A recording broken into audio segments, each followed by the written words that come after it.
Honestly, there's very few matchups I want to see on this YouTube 1v1 space. Like, one is obviously I want to see. I need to see Nesco and Scar. I don't know if they've played because I don't be keeping track with these things. Nesco and Scar, definitely need to see it. I need Cam to learn to hezzy and not carry every time that he hezzies the ball. And I want to see Cam and Moon again. One that I saw online, because John Cannon likes to talk about basketball, but he really is not that good at basketball, and he also, there's a lot of extra information he misses when he talks about basketball, like history of players and things like that, their actual abilities. It's like he watches the game but doesn't actually know much about the player. Lamar Peters versus Eugene German, right? Eugene embarrassed Hezigod because Hezigod is not really a hooper. Hezigod is a social media personality who happens to play basketball. Yes, he played pro, but there's levels to pro, and Hezi is more closer to a high school player than he is to like a Kyrie, Lamar Peters, Eugene German. Let's be completely honest. This is no bias. I'm an InTheLab affiliate. Hezi is part of the InTheLab team. I'm just going to call it how it is. Hezi likes to try to exploit the rules to work in his benefit so he can try things that don't actually work in real basketball. That's what Hezi does. Now that that's out the way, well, it's not out the way. Hezi would not, like when I go play in Texas State, when I go play against those players, Hezi's not even beating any of the intramural guys 1v1. He's just not. Now that's out the way. Eugene German versus Lamar Peters is going to be a really close game if that ever happens, and it's not because I don't know who to pick. I got Eugene winning right now if they just checked up right now and played because of the consistency.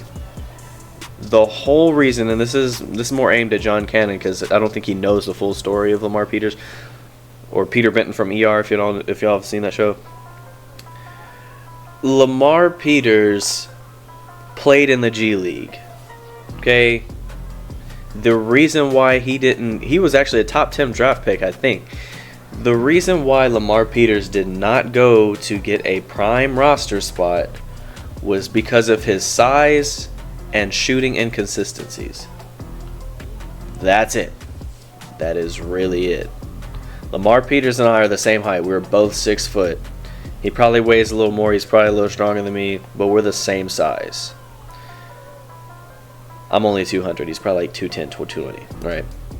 He's a lefty who has trouble and inconsistencies going to the right side.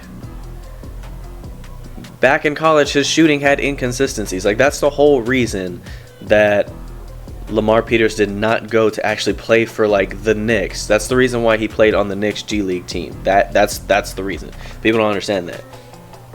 Eugene is literally just a more consistent version of Lamar Peters. They're about the same size. They play the same.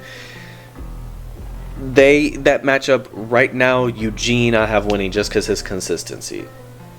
If we're talking in the future, like if Lamar like gets consistent, he learns to go to his right hand. He learns to rely on his right hand and not so much his dominant hand with his left. It'd be a different story. But if we're calling it right now, I got Eugene winning. That's it. Now we're talking other matchups, like because there's other matchups I really want to see. Like I need XRM to come back to the 1v1 scene immediately. XRM, I'm talking to you, brother. XRM versus Nas. Now we all know who's gonna win that one, right? Nas has a lot of hype. Nas is my dog, bro, and I'm sorry I gotta do this to you, bro, but Nas is big guard. Yes, he is the big guard. He is the #1 big guard on the 1v1 scene. Like we all know this. There's no debate about it. XRM is a different breed, though. There are levels to pro. XRM will come into the 1v1 scene if he chooses to and embarrass 90% of everybody. I think Nas, LP, Eugene, Zay, guys like that, Scoob will do okay. They'll be okay. The top ones will be fine.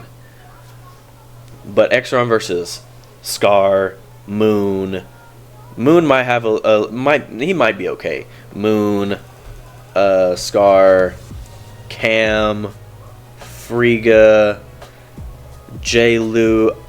I'm not gonna lie, they would have a really bad time against XRM. Friga's strong. Like, Friga's strong for someone who's 6'3". He's big for someone who's 6'3".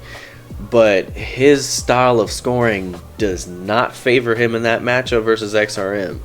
Nas would probably be the closest thing. Nas played Big 3, okay? So Big 3, you were playing against, like, top talent in the world with the NBA, right? And some overseas guys. XRM was embarrassing J-Law, and J-Law is one of the top basketball players, trainers in the world. Belt to behind. Right? So, and I think Nas would have a very tough time with XRM. That's another matchup. Another matchup we need to see so desperately. We need Dev back on the scene, and I need Dev and Nesco to run it. Dev pays me, but I'm going to be very unbiased. Nesco is younger. That's his main superpower against Dev. Dev is a little more creative with his moves, a little more shifty, but he's older. He's hit that age where he's not playing as fast anymore, and that's just a factual statement. Nesco is one of the most creative 1v1 players on the scene, and he can cook everybody. That's the hard part. That's the hard part. A lot of people don't really understand or recognize that. Nesco can come in and embarrass everybody if he locks in. That's really all the matchups I want to see. But to John Cannon, like, you got to understand, Eugene and Lamar are really the same player. There's not too much of a difference between them. It's just one is actively pro and consistent, and one almost went to the main NBA league, but due to height and inconsistency, that's why he didn't make it. Game would be a lot closer than you think.